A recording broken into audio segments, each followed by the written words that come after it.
The Residence Nil Rate Band, known in short as the RNRB, is an extra inheritance tax allowance that was introduced in April 2017.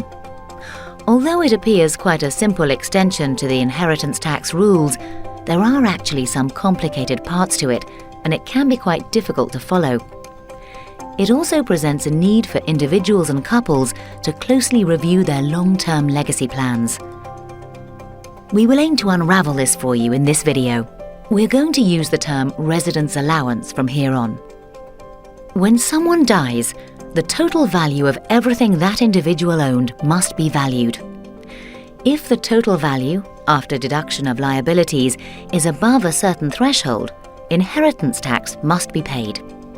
The current threshold for inheritance tax is £325,000 for an individual or £650,000 for a couple. The rate of tax on the sum above the threshold is 40%. This can be reduced to 36% if at least 10% of the estate value is left to charity. The example on the screen shows how the calculation works in a simplified case.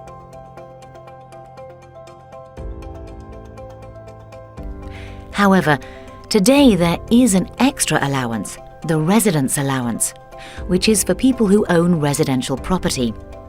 This is an extra amount added to the main allowance, and the value of this extra amount is increasing year on year over the 4 years after it was introduced, as shown.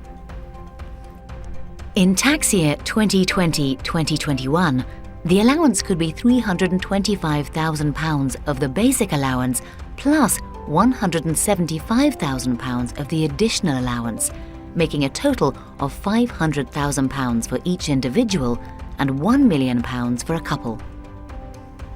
In its simplest form, this is a boost in the amount of the overall allowance for property owners that applies on death. Here's how this would affect the example we gave before if the residence allowance applied in full. However, things get complicated by a range of factors.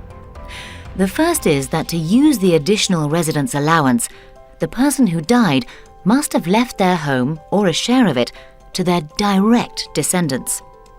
If you leave the home to anyone else, the extra allowance will not apply.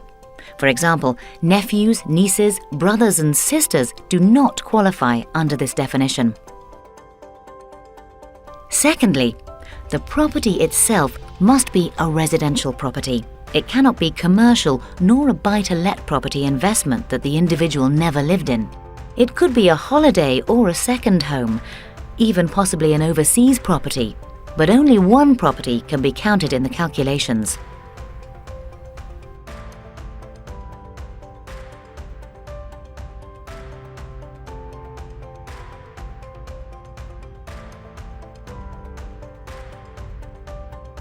The property value can also be preserved from downsizing after the 8th of July 2015.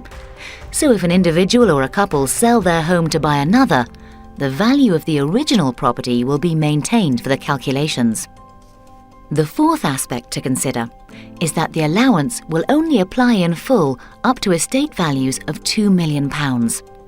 Values above this will see the allowance reduced by £1 for every £2 of value. These are the four main factors. However, when it comes to planning, things can get very complex.